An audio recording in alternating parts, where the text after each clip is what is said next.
You are welcome to 40 fasting functions. Number 13. 40 fasting functions. Number 13. You are welcome. Today, by the grace of God, we are going to look at 3 measures of ministry. How fasting facilitates 3 measures of ministry. Where fasting comes in as we consider 3 measures of ministry. It's important for our minds to be renewed by God so that our lives are transformed. Our service for God is transformed. Our ministries are transformed.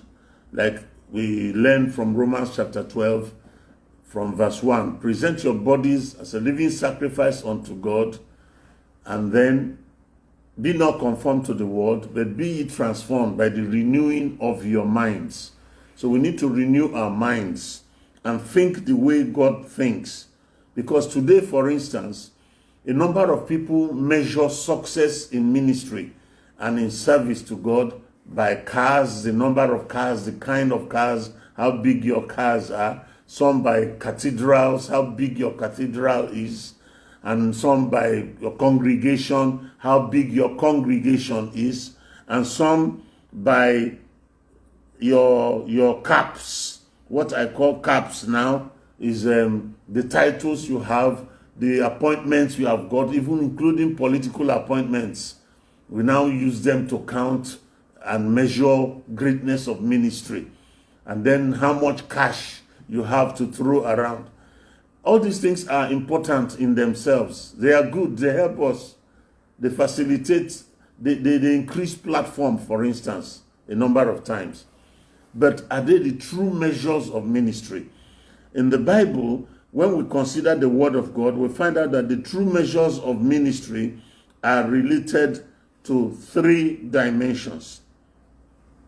There are 3 main dimensions. Like if you read the letter that John wrote to the churches in Revelation chapters 1 to 3, you will see these manifested. If you look at the life of the Lord Jesus Christ, you will see these 3 dimensions. Look at the life of Peter, then you look at the life of Paul, look at the life of Moses, look at anyone that truly served God and served God fully. You find out that 3 measures, these 3 measures of ministry are present in their lives. So it's for you to find out the measure of your ministry. And my prayer today is that God, who made heaven and earth, will strengthen you in the inner man and help you to see the correct things that matter in ministry and help you to grow in them so that God's measure of your ministry will be great.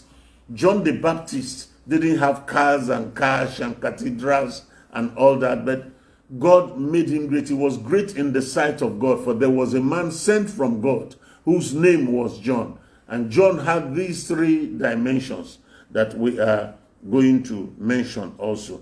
So what are these 3 main dimensions that I want to mention today? Number 1, it has to do with the lifestyle of labors. Your ministry should be measured by how much you labor for God, how much you labor in helping people, how much you labor in what God has chosen you to accomplish. Hard work, diligence, labors, lifestyle of labors. Then number 2, sufferings. You are unbroken by sufferings. No measure of sufferings break you. Some people want to leave a church or leave a ministry or leave an organization because of men and because of what they are suffering, because they feel victimized or because they are being persecuted. But suffering should not break us. Suffering should not make us leave what God has chosen us to do. And then the third one is your choices.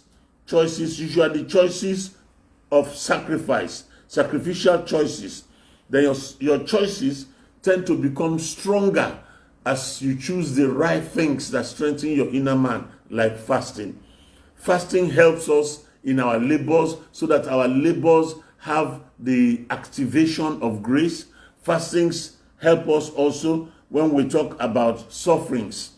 If you're fasting, it's easier to suffer and bounce back from the sufferings that you're facing.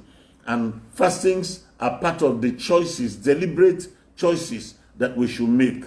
Let's look at some examples in Paul's life. For instance, in 2 Corinthians chapter 11, verse 27. 2 Corinthians chapter 11, verse 27. If you want to really enjoy it, you can start from maybe verse 23 or even earlier. He was comparing himself with some other people who were posing that they were great ministers. Maybe because of things that are like cars, cathedrals, cash, caps, and so on, all those C's. But Paul gives his own example of what has made his ministry great and superior to the ministries of those people. So part of it we see in 2 Corinthians chapter 11, verse 27. And he says, in weariness and painfulness. Weariness, you're worn out from labors. You're worn out from the tasks you're facing. You're worn out from the persecutions, from the sufferings. In weariness and painfulness, real pain. This is a man under anointing. The Lord Jesus Christ was weary by the time he got to that well where he spoke to the Samaritan woman. In weariness, then in painfulness, the pain of the sufferings and the aches that he had to pass through. Maybe the pains of where he slept, the pains of, for instance, he said he was in the sea a whole night and a whole day. He was beaten 5 times by the Hebrews, 39 strokes. And at other times he was beaten with rods. He was in danger of robbers, in danger of waters, in danger. Of course, we remember when he was carrying some sticks for wood, for making fire. And a viper stuck itself on him and they expected him to die within minutes. He shook the viper into the fire. All those things, was in danger of all of them. In weariness, in painfulness, in watchings. Some of the watchings may be vigilance against those who are looking for her to kill him. One of the times, the governors brought a garrison and they blocked the whole gate, watching out for Paul to capture him. They opened the window on the wall and let him down through a basket. So he had to watch. Then in watchings might be vigils of praying through the night and holding on God. So all these things were the things that made up Paul's ministry. And then he says in watchings often. Then he now says in hunger and thirst. Hunger and thirst meant that he wanted to eat, he didn't see food. He wanted to drink water, he didn't see water to drink. So he was hungry, he was thirsty. In hunger and thirst. And then he now says, in fastings often. In fastings often. Fastings are different from hunger and thirst. Fastings are deliberate choice. You deliberately leave off food, abstain from food. Food is made available, but you don't eat it because you are fasting. And he says, in fastings often. So fastings often, that often means the fastings were significant in helping him. Fastings were significant in helping Paul in these areas of ministry, in his labors. The fastings were significant in helping him through his sufferings. The fastings were significant in helping him through the sacrifices he had to make as a minister of the gospel in order to be outstanding in what God had called him to do. So fastings often, in cold and nakedness. This one was not by deliberate choice. He couldn't help it. But fastings, in fastings often. So what then do we do? What do we pray about now? Number one, I want to recommend that we reconsecrate ourselves to God and to our heavenly vision. Many of us are carried away by our earthly visions of cars and cathedrals and houses and cash and caps. But God have mercy on us and help us so that we can focus on our heavenly vision. What did God create you for? Focus on it.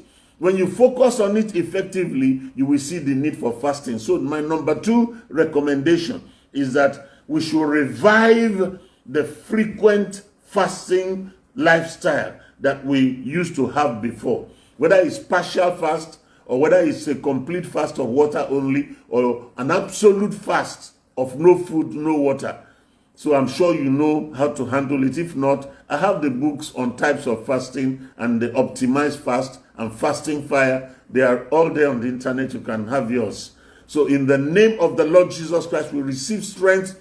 We receive strength from God to focus on our heavenly vision so that it can drive us back to fastings often. When you fast, God wants us to fast. And the power of fasting will help you to go through whatever persecution and suffering. The power of fasting will help you, whatever sacrifice you need to make. The power of fasting will help you so that you will fulfill what God created you to do. The Lord strengthen you to fast, to wait on God, and to break through in the name of Jesus Christ. God bless you real good. This is Charles Achonwa coming your way. So God will help us tonight again. We'll see number 14. And we'll continue by God's grace until we finish the 40. So see you. God bless you.